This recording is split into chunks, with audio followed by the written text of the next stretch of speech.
안녕하세요. DI 성형외과 전문의 정현익 원장입니다. 이번 금쪽 같은 내환자에서는 L자 실리콘으로 수술하셨다가 심한 구축코 변형과 콧구멍 노출이 발생해서 이를 교정하기 위해 코지 수술하신 사례를 이야기해 보려고 합니다. 환자분께서는 30년 전쯤에 서울의 어느 성형외과에서 L자 실리콘과 귀형고를 사용해서 코 수술을 받으셨고, 이후에 점점 변형이 발생하면서 최근에는 마스크를 쓰지 않으면 사회생활이 힘들다고 느낄 정도로 변형이 매우 심했습니다. 실제로 배웠을 때도 어떻게 이렇게 들리고 변형된 코의 모습으로 지내실 수 있었을까, 그간 스트레스가 정말 심하셨겠구나, 이런 생각이 막 들더라고요. 어떤 분들은 이렇게 생각하시겠죠. 대체 수술을 왜 이따위로 해놨을까? 근데 옛날에는 L자 실리콘을 사용하는 병원들이 다수 있었고, L자 보형물이 아니더라도 코끝까지 보형물로 채워서 수술을 하는 경우가 빈번했습니다. 그래서 비절개 방식으로 실리콘과 귀형골만으로 단순하게 수술하는 방법이 일반적인 방법으로 활용하기도 했죠. 당시에 의료기술이 그랬었기 때문에 옛날에 그렇게 수술을 받으셨다는 게 잘못된 수술을 한 거라고 말씀드리기도 좀 어려워서 너무나도 아까운 상황이죠. 의료라는 건 이렇게 문제가 확인되고 그 문제를 개선하는 과정에서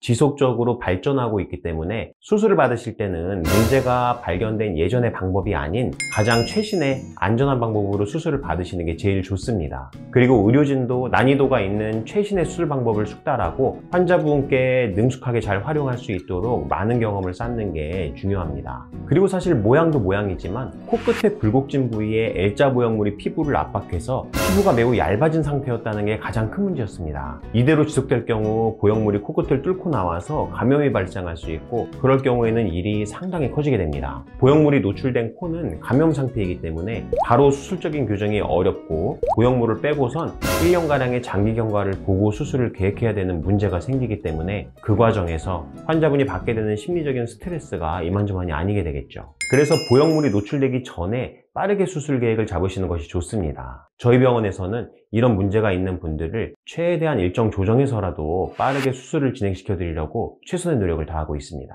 그리고 이렇게 많이 들려있는 변형이면서 동시에 코끝 피부가 얇아져 있는 경우 상당히 난이도 있고 도전적인 수술이 될 수밖에 없는 게, 들린 코를 내리는 것 자체가 코끝을 상당 부분 높여줘야만 달성되기 때문에 코끝 피부가 얇은 경우에 혈류가 부족해서 코끝에 이식한 조직들의 생착률이 떨어지고 염증이나 변형을 유발할 수도 있기 때문에 상당히 주의해서 수술을 해야 합니다.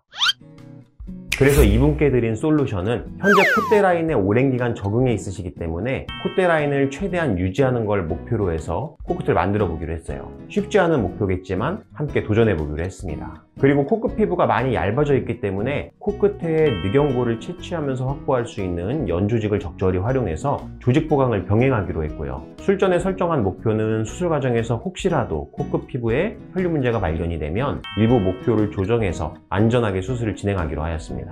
그리고 콧구멍이 많이 보이는 데는 콧구멍 크기가 큰 것 또한 일부 영향을 미치고 있었어요.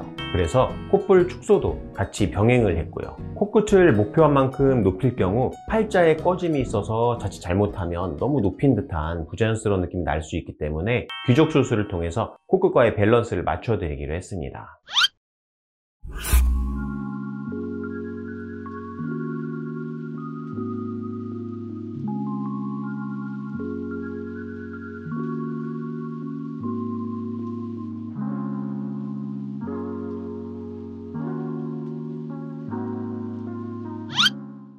자, 그럼 솔루션의 결과는 어떻게 되었을까요? 정면 사진을 보시면 들려있는 코끝이 상당 부분 내려왔고, 콧볼 축소와 들린 코 교정을 병행하였더니 콧구멍 노출도 상당히 줄어들었어요. 술전에 부자연스러운 코의 모양이 아주 정상적인 모양으로 돌아온 것을 확인할 수 있습니다. 그리고 안면축을 따라서 코의 구조를 배열했기 때문에 코가 한쪽으로 살짝 비틀어진 느낌이 나던 것도 함께 교정이 되었습니다. 측면 사진을 보시면 콧대 라인은 술전과 거의 비슷한 정도로 유지되었고요. 코끝까지 아름다운 굴곡을 만들기 위해서 코끝 피크 지점을 이상적인 위치 가까이로 설정하고 코 구조를 만들었습니다. 술전에 들린 코 라인의 연장선을 따라서 코끝을 만들었기 때문에 코가 아주 많이 높아진 형태인데요. 그럼에도 불구하고 귀족 수술을 병행하여 코바닥을 높였더니 굉장히 자연스러운 느낌입니다. 대각선 사진에서도 보시면 심하게 노출된 콧구멍, 그리고 들린 느낌의 코끝, 그리고 코가 들리면서 콧대 코끝의 밸런스가 안 맞는 느낌이 수르를 보시면 상당히 자연스럽고 아름다운 느낌의 코로 잘 교정된 것을 확인하실 수 있습니다. 제 금쪽 같은 환자분 수술 결과가 어떠신가요? 좀 더 일찍 인연이 닿았다면 좋았을 텐데 말입니다. 이제는 아름다운 얼굴 당당하게 드러내놓고 행복하게 지내셨으면 좋겠습니다. 제 금쪽 같은 환자분과 동일한 경험을 겪는 분이 생기시지 않기를 바랍니다. 고민만 하지 마시고 한 번쯤은 누구와도 고민을 털어놓고 상담 한번 해보시는 거 어떨까요? 제가 같이 해결해드리기 위해서 노력하겠습니다. 이상 마치겠습니다. DI 성형외과 정현익 원장이었습니다. 감사합니다.